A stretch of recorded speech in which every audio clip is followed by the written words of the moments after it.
Hi everybody.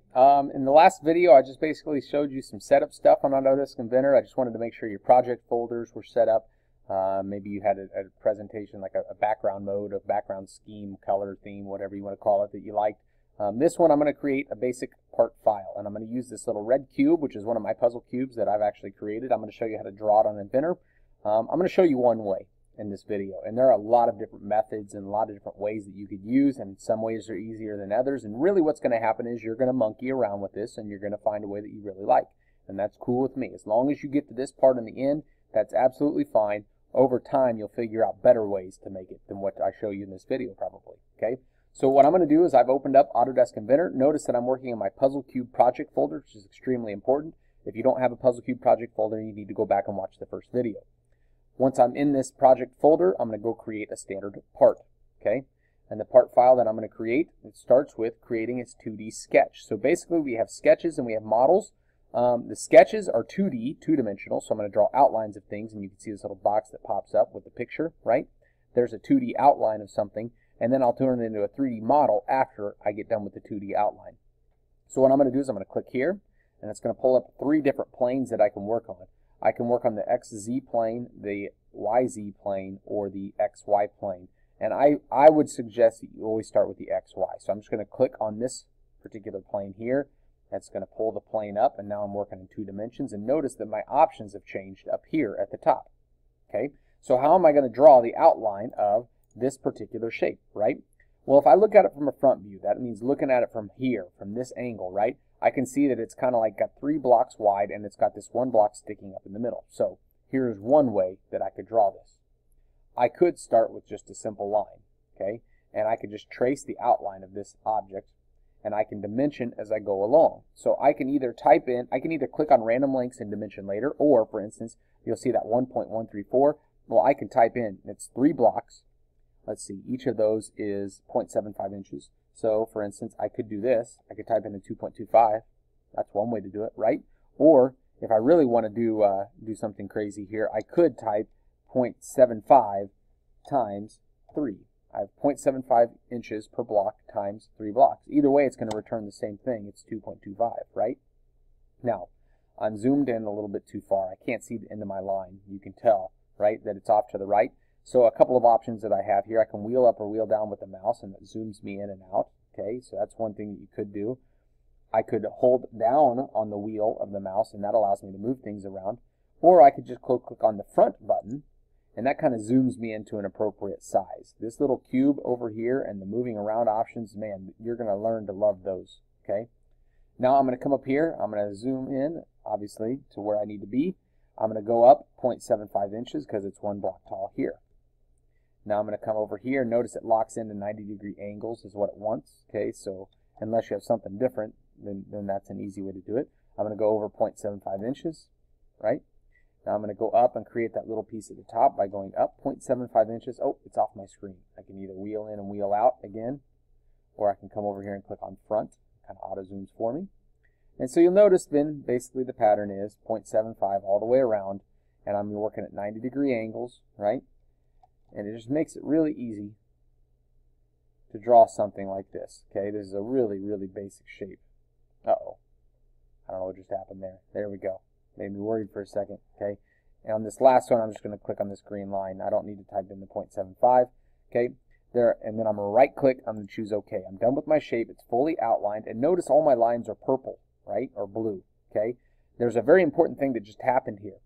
If things could still move around, if I didn't dimension them correctly, for instance, let's say I drew a line from here to here, okay, and I click OK. Notice that it's green, right, or it's blue. It's a different shade of blue. That's because it's not dimensioned. I don't know when the end is. I don't know where this end is. I don't know the angle that it's going at. Notice I can still move things around. Over here, if I try to click on things, it doesn't let me move anything. That's very important. So down here, now notice, ready? Right now with this line here, I come down to the bottom right corner, it says I need 4 dimensions still. What 4 dimensions do I need? Well, if I click on this little thing here, it's going to show me what can still move around. Oh, this line can still move. I can still move the endpoints. I can change this. I can change the rotation. I can change the angles. There's a lot of stuff I can change, right? If I take this line and I delete it, Now it says it's fully constrained, and that's what we're going for with everything that we build. We want everything to be fully constrained, and if it's not, that's a problem because things can still move around.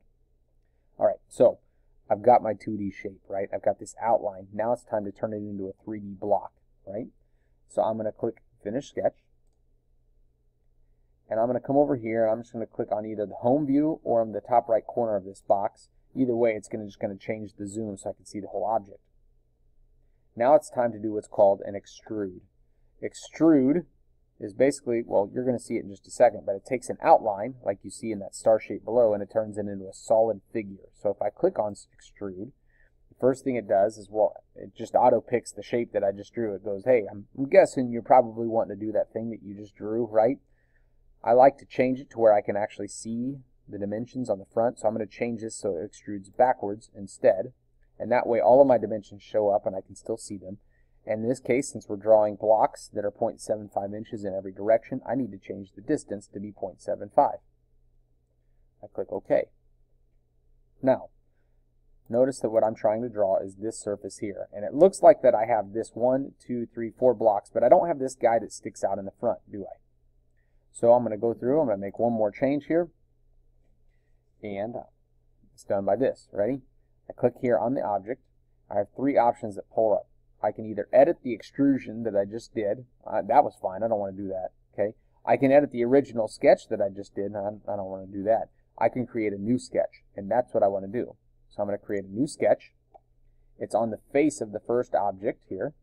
And what I want to do is draw a new square, right? 0.75 by 0.75. Now, you'll notice my cursor is yellow all the time until I hit certain locations, like that location, and it's green. Okay? That green cursor means I'm locked into that corner. So I'm going to click there. I'm going to come over here, and I'm going to dimension to be 0.75.